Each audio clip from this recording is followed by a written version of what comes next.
Hello friends, మీరు వింటున్న కథ గంగావతరణం. పూర్వం ఇక్ష్వాకు వంశంలో పుట్టిన సగరుడు అనే రాజు అయోధ్యను పరిపాలించాడు. అతనికి వైదర్భి, సైబ్య అని ఇద్దరు భార్యలు. చాలా కాలం పాటు సగరుడికి సంతానం కలగలేదు. ఆ మనోవ్యధతో ఆయన పరమశివుని గురించి ఘోరమైన తపస్సు చేశాడు. చివరికి శంకరుడు ప్రత్యక్షమై, సగరా, నీకు నీ మొదటి భార్య యందు 60,000 మంది పుత్రులు పుడతారు. కానీ వాళ్ళు అచిరకాలంలోనే మరణిస్తారు. రెండవ భార్య ద్వారా మాత్రం ఒకే ఒక్క పుత్రుడు జన్మించి నీ వంశోద్ధరణకు తోడ్పడతాడు. అతని వారసులు నీ వంశాన్ని యశోమయం చేస్తారు అని దీవించి అంతర్ధానమయ్యాడు. కొంతకాలానికి పరమేశ్వరుడు పలికినట్లే సగరుడి రాణులిద్దరూ గర్భవతులయ్యారు. వైదర్భి కడుపున ఒక సొరకాయ పుట్టింది. మహాదేవుని మాట మనసులో ఉంచుకుని సగరుడు ఆ ఫలాన్ని పగలగొట్టి అందులోని 60,000 విత్తనాలను 60,000 నేతి పాత్రల్లో భద్రం చేశాడు. ఒక్కొక్క పాత్ర నుండి ఒక్కొక్క పుత్రుడు జన్మించాడు. ఆ తరువాత సైబ్యకు ఒక కుమారుడు కలిగాడు. ఆ పిల్లవాడు అసమంజసుడనే పేరుతో పెరగసాగాడు. వైదర్భి పుత్రుడు కన్ను మిన్ను కానక దేవ గంధర్వ మహర్షులను నానా బాధలకు గురి చేయటం మొదలుపెట్టారు. ఆ బాధలు భరించలేక వారంతా వెళ్ళి బ్రహ్మ దగ్గర మొరపెట్టుకున్నారు. సగరపుత్రులు త్వరలోనే హతులవుతారని విధాత వాళ్ళకు చెప్పాడు.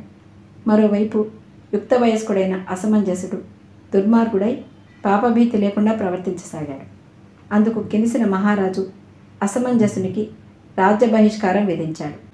అతని కుమారుడు అంశుమంతుడు తాతగారి వద్దే ఉండిపోయాడు. ఇది జరిగిన కొన్నాళ్ళకి సగర చక్రవర్తి అశ్వమేధ యాగం చేశాడు.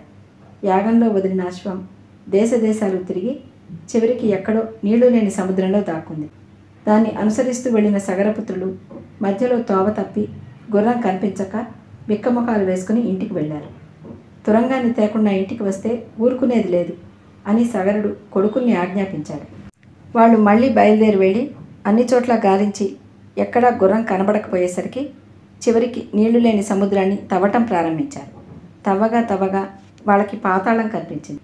అక్కడ కపిల మహాముని ఆశ్రమ ప్రాంతంలో ఉన్న యజ్ఞాశ్వాన్ని చూసి తమ గుర్రాన్ని ఆ మహర్షే దొంగిలించాడనుకుని ఆయనకు తపోభంగం కావించి అనరాని మాటలు అన్నారు.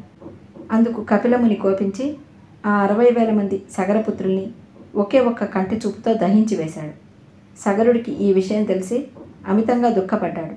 మనుమడు అంశుమంతుడిని పిలిచి యాగాశ్వాన్ని తీసుకురమ్మని చెప్పాడు. అంశుమంతుడు చురుకైనవాడు, బుద్ధిమంతుడు. అతని తాతగారు చెప్పినట్లే గుర్రాన్ని వెతుక్కుంటూ వెళ్ళి కపిలమునికి వచ్చిన పని చెప్పాడు. ముని సంతోషించి పక్కనే ఉన్న భస్మపు రాశిని చూపుతూ, అంశుమంతా, పవిత్ర గంగా జలాలు ఈ బూడిదను తాకిన క్షణాన నీ పెదతండ్రులకు ముక్తి లభిస్తుంది. నీ మనుమడు సురగంగను భూమి మీదకు తీసుకువస్తాడు. నువ్వు గుర్రాన్ని తీసుకుని వెళ్ళు అని అనుగ్రహించాడు. అంశుమంతుడు సంతోషించాడు. గుర్రాన్ని తీసుకుని స్వరాజ్యానికి వెళ్ళి తాతగారికి జరిగిన కథంతా చెప్పాడు. సగరుడు అమితానందంగా యాగాన్ని పూర్తి చేశాడు. నీరు లేని సముద్రాన్ని సగరపుత్రులు తవ్వటం వలనే దానికి సాగరం అని పేరు వచ్చింది. సగర చక్రవర్తి తరువాత అంశుమంతుడు రాజ్యపాలన చేశాడు. అనంతరం ఆయన కుమారుడు దిలీపుడు సింహాసనం అధిష్ఠించాడు. ఆయన తన పూర్వీకులకు ముక్తి కలిగించే ఉద్దేశంతో గంగను భూమి మీదకు తెచ్చే ప్రయత్నం చేసి విఫలుడయ్యాడు. దిలీపుడి తరువాత ఆయన కుమారుడు భగీరథుడు పరిపాలనకు వచ్చాడు.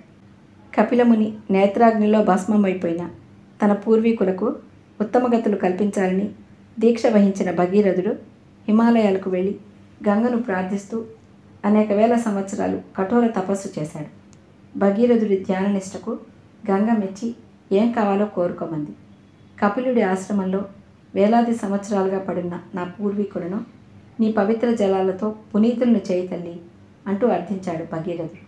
నాయనా, నేను స్వర్గం నుండి భూమికి దిగేటప్పుడు నా వేగాన్ని పరమశివుడు తప్ప మరొకరు భరించలేరు.